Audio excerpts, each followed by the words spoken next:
United Masters in Murders. God of masses Nandamuri Balakrishna నటించిన latest Telugu action thriller movie Daku Maharaj. ఈ movie Sankranti కానుకగా జనవరి 12న ప్రేక్షకుల ముందుకు వచ్చింది.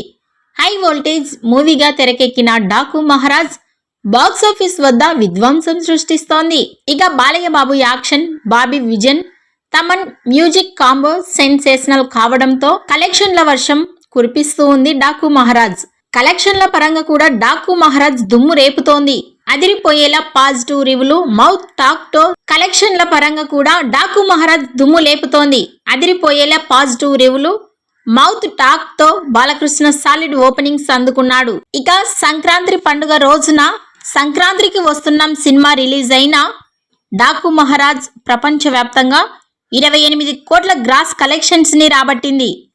ఫస్ట్ డే 2 తెలుగు రాష్ట్రాలలో 22 కోట్ల షేర్, ప్రపంచవ్యాప్తంగా 56 కోట్ల గ్రాస్. రెండవ రోజు 18 కోట్ల షేర్, 2 రోజుల్లో మొత్తం 74 కోట్ల గ్రాస్ కలెక్షన్స్ ని రాబట్టింది. మూడవ రోజు ప్రపంచవ్యాప్తంగా 28 కోట్ల గ్రాస్ కలెక్షన్స్ ని రాబట్టింది. 3 రోజులలో మొత్తం 2 తెలుగు రాష్ట్రాలలో 40 కోట్ల షేర్, 70 కోట్ల గ్రాస్.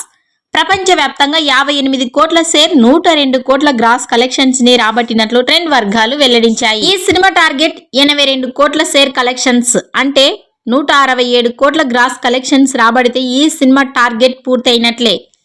అంటే మరో 24 కోట్ల షేర్, 65 కోట్ల గ్రాస్ కలెక్షన్స్ రాబట్టవలసి ఉంది.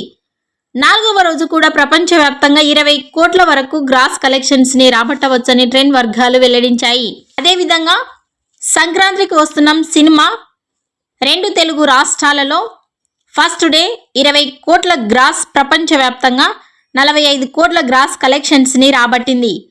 ఈ సినిమా రెండవ రోజు కూడా 20 కోట్ల గ్రాస్ కలెక్షన్స్ రాబట్టవచ్చని ట్రెండ్ వర్గాలు వెల్లడించాయి. దీన్ని బట్టి చూస్తే బాలయ్య, వెంకటేష్ మధ్య బాక్స్ ఆఫీస్ పోటీ గట్టిగానే ఉంటుందని అర్థమవుతోంది. ఈ 2 సినిమాలు లాంగ్ రన్ లో కలెక్షన్స్ ఏ విధంగా ఉంటాయో, చివరికి సంక్రాంతి బాక్స్ ఆఫీస్ విన్నర్ ఎవరు అవుతారో మీ అభిప్రాయాన్ని కామెంట్ రూపంలో తెలియజేయండి.